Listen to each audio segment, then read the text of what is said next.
My name is Mark DeJong. In this video, we are going to continue our exploration of the history of the alto saxophone in jazz. In part 1, we checked out the incredible Johnny Hodges and the legendary Charlie Parker.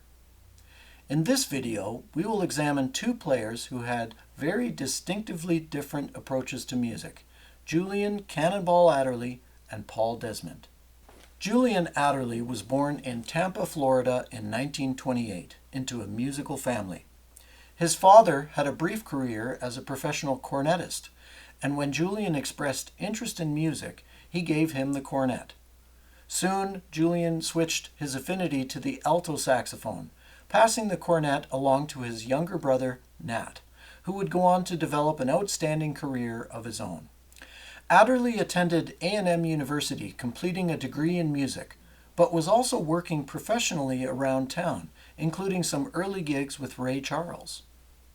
After graduation, he worked as a used car salesman and simultaneously was a high school band director, and he also directed a military band for several years.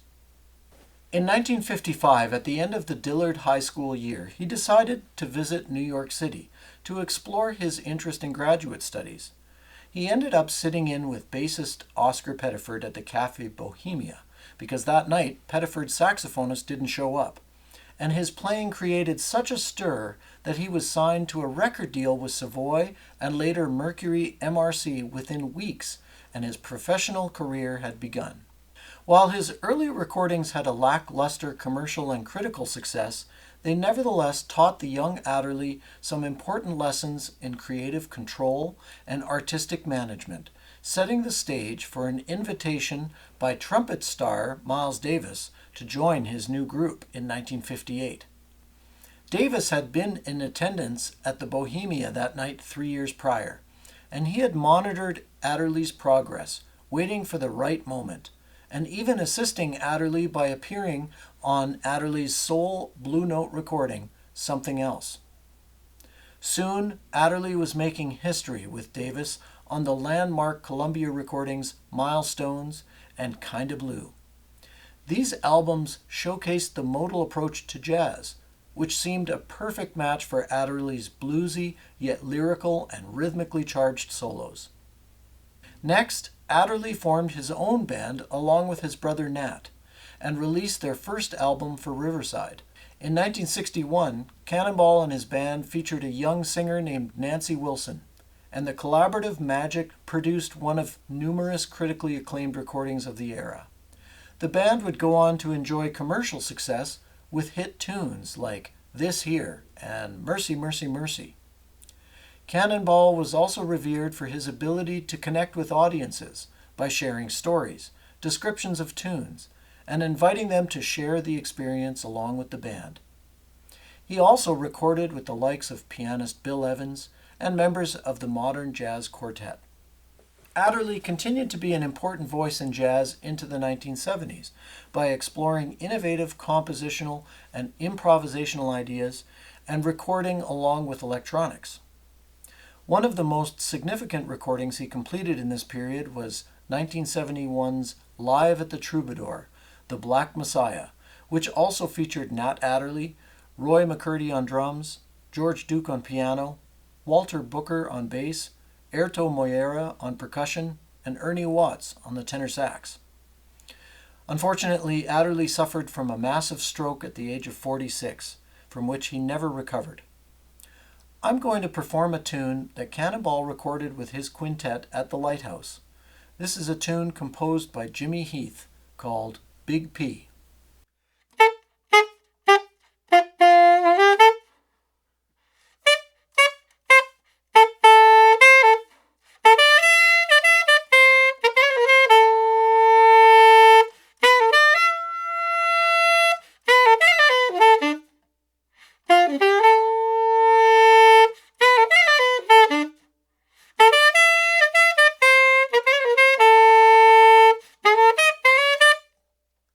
The next alto saxophonist we're going to examine is a musician who described the quest for his distinctive tone as the attempt to sound like a dry martini. I'm referring, of course, to the great Paul Desmond.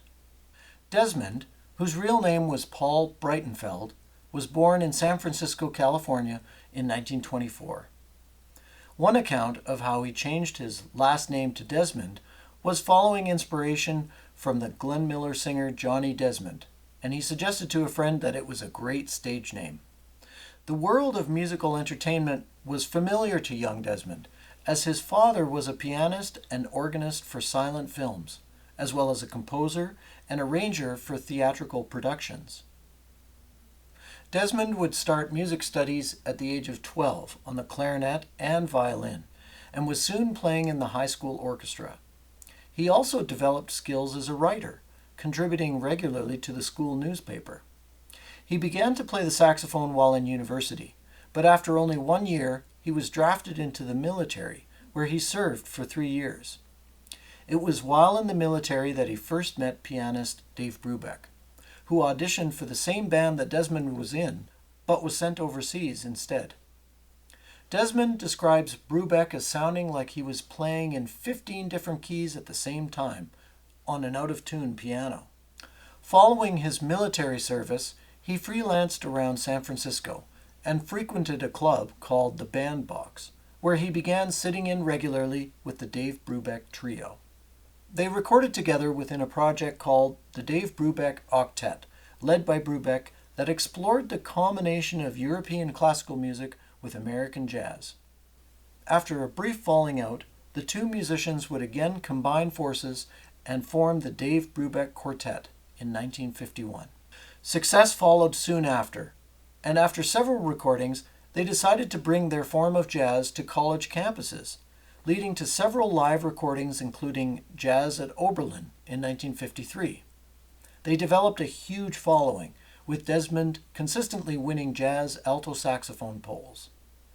His difference in style to that of fellow saxophonist Charlie Parker is striking, yet the two musicians had a great deal of mutual respect, as evidenced by a 1954 radio interview by Desmond of Parker in Boston. Like Parker, Desmond was a fan of the great tenor saxophonist Lester Young, so much so that once when guitarist Jim Hall played a recording he had done with Desmond at half speed, he said Desmond sounded exactly like Lester Young. By 1959, the Dave Brubeck Quartet was enjoying a wave of popularity anchored by the lyrical beauty and nuance of Desmond's alto sax. They went into the studio to record music written by Brubeck for the album Time Out. Brubeck invited Desmond to contribute a composition in 5/4, intended to feature drummer Joe Morello. That song, Take 5, would go on to be one of the top-selling jazz singles of all time, and was inducted into the Grammy Hall of Fame in 1996. Desmond occasionally recorded outside of the Brubeck Quartet, frequently with guitarist Jim Hall. Another recording of note is called Two of a Mind in 1962 with baritone saxophonist Jerry Mulligan. Desmond would remain with Brubeck until the band was dissolved in 1967. Following a brief retirement from playing, Desmond began appearing with his own quartet at the Half Note in New York, often featuring guitarist Jim Hall. In 1975, he was booked to perform at Toronto's Bourbon Street with local musicians recommended by Hall, who was unable to make the trip. The result is a live documentation of some of Desmond's finest playing in his career, with a band that included guitarist Ed Bickert, bassist Don Thompson, and drummer Jerry Fuller.